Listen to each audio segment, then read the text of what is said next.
wake up, wake up! Definitely want to start the day off with some gratitude, thanking the Lord for all the blessings that we receive and thanking Him for another beautiful day. Oh my goodness, guys. I want to share a story with you guys from last night. So last night I was actually on the way to the gym and it was real slippery, right? A lot of black ice. So I decided that I wasn't going to go to the gym just because it was just too risky, to drive knowing that 2 hours, 2 hours later, it would just be worse, right? So from the temperature. So I decided to go to Lowe's, which was down the street from my house, to go pick up some salt. So I did that. That was crazy. Everybody's running and piling up salt, which is crazy. But anyway, so I leave there. I head over to Big Y to go get my son some juice boxes, right?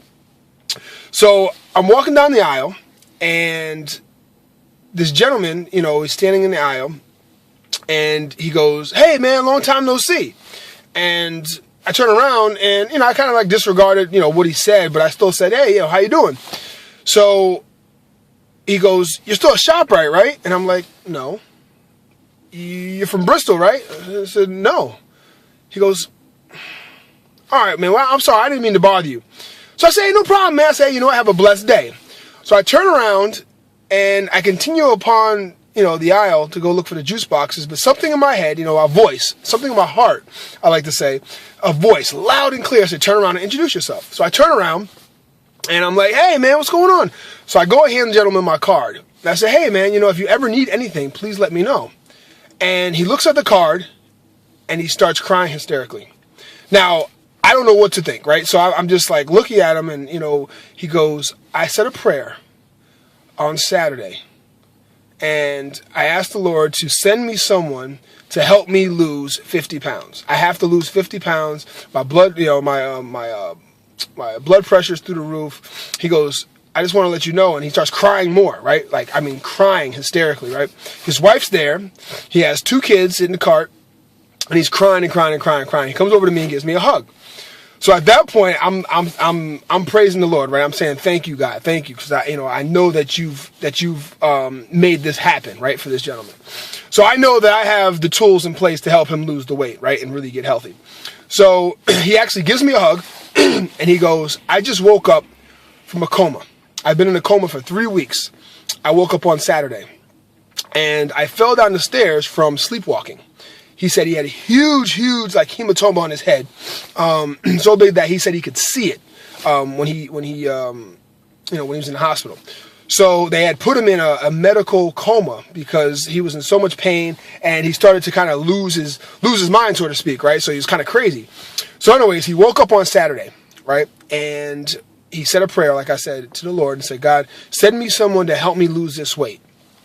And lo and behold, the Lord sent me him in the aisle of Big Y. Now, I don't know how strong you guys know how that feels, but it was almost like a magnet. I was drawn to him. And, I thought about the sequences of the evening, and I said, I could have went to the gym, but something told me not to. So I didn't. I ended up going, obviously to do what I needed to do to make it safe at my house for ice. And then I had to go grab something at Big Y. And I end up meeting this gentleman who was actually about 5 minutes from checking out from there. So I wanted to share that with you guys, so that you guys can understand, when you hear that voice in your heart, when you hear that voice loud and clear, listen to it. Listen to it, because there's a reason for it. I'm just so thankful, for that opportunity to be able to meet this gentleman. So we're going to sit down tomorrow, and I'm actually going to go through, obviously what I do and, obviously how I can help him. And he's really looking forward to it. So guys, I just wanted to share that to you on this thankful Thursday, because I tell you what, guys, there's nothing better, than helping others, and truly listening to your heart. So guys, I wish you guys a great, happy, thankful Thursday, guys. And, I hope to see you guys all tonight at Michelle Welcome's spot, Snap Fitness, 7 o'clock. It's, I think it's 260 West Main Street in Avon, Connecticut. You can see it on our Facebook page. You can probably see it all over the place. So yeah, I hope to see you guys all there, 7 o'clock tonight. And, again, guys, listen to that voice in your heart, because it really, really is telling you to do something for a reason. God bless, guys. I'll talk to you later.